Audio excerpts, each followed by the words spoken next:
I was very frustrated, and there were times by myself that I would get on my knees and be like, what is this?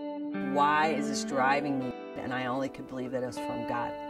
It was like transported into my head, and I was a vehicle of this incredible vision.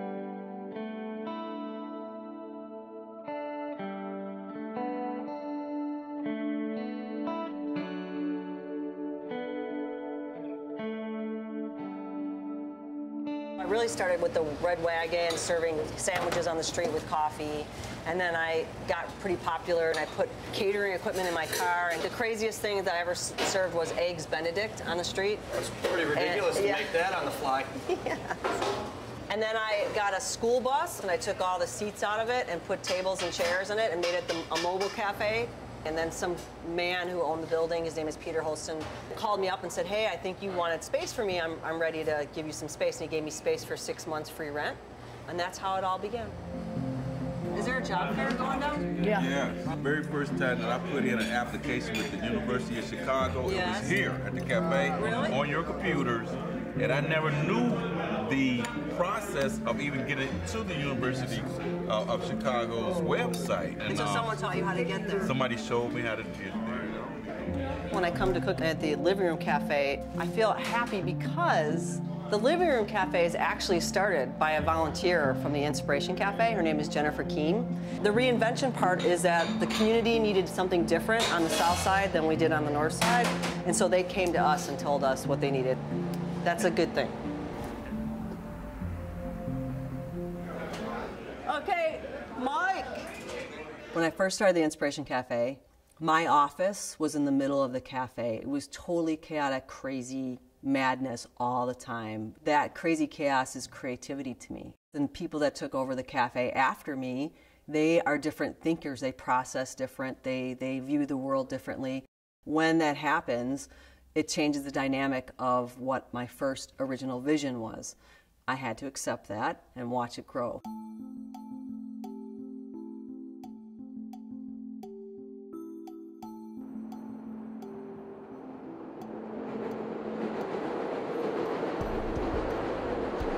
So my original vision was to serve, the homeless with dignity and respect. We went through a lot of ideas about, well, do you have some days when you're feeding people, the working poor, and then some days when you're charging the public to come in, and we felt like that would be stigmatizing. So if somebody saw you coming in on Thursday, they would know, oh, you're one of the poor families if you're eating there on Thursday. We didn't want anything like that. So what we came up with is to distribute what we call guest certificates to nonprofit organizations around the neighborhood, and they can then use their allocation of the guest certificates in a way that makes sense for them. I think it's really going to change the dynamic a lot. This whole idea that we're really serving the community too, I think is just great. I love that model that we've come up with for the working poor.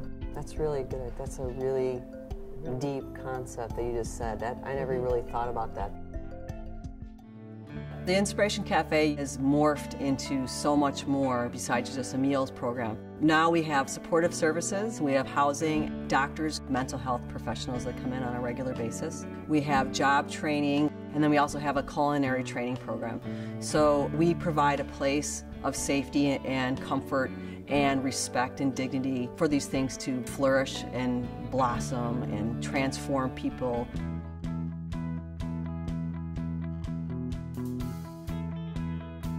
I totally believe in what we do here at Inspiration Corporation because I'm a product of this process. I came from a place of being homeless, 26 years of active alcohol and drug addiction. The employment project became part of my support system and gave me an opportunity to make some positive choices, which was the turning point in my life. I was in a drug rehab center, and then after I completed that, I ended up coming to Inspiration Cafe. Just being a part of the cafe had showed me how to be a productive person in society. The things that I'm doing now in life, I've never done. I went to Inspiration Corporation, which was 10 years ago. I was homeless at that point, and I needed a place to go.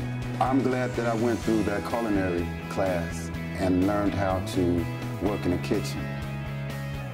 I woke up at the age of 33, 3 years ago, realizing that I had wasted 10 years of my life. I found myself unemployed and homeless.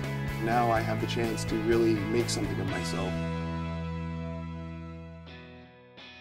Part of my story is that I'm a recovered heroin addict. Yes, our mission is to help fight homelessness and poverty, but the training program takes money. It doesn't just run itself. We can help lessen the burden, but the only way that we can really do that is to continually change and reinvent ourselves.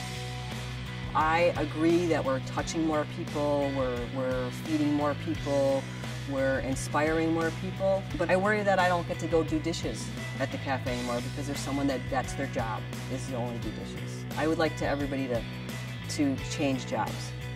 I would like the dishwasher to be the person that runs the cafe one day. If you have people that are watching your back and pushing you forward and believing in your dream and seeing some goodness in you, it makes you realize that you can do anything. And that's some of the things that we do at Inspiration Corporation.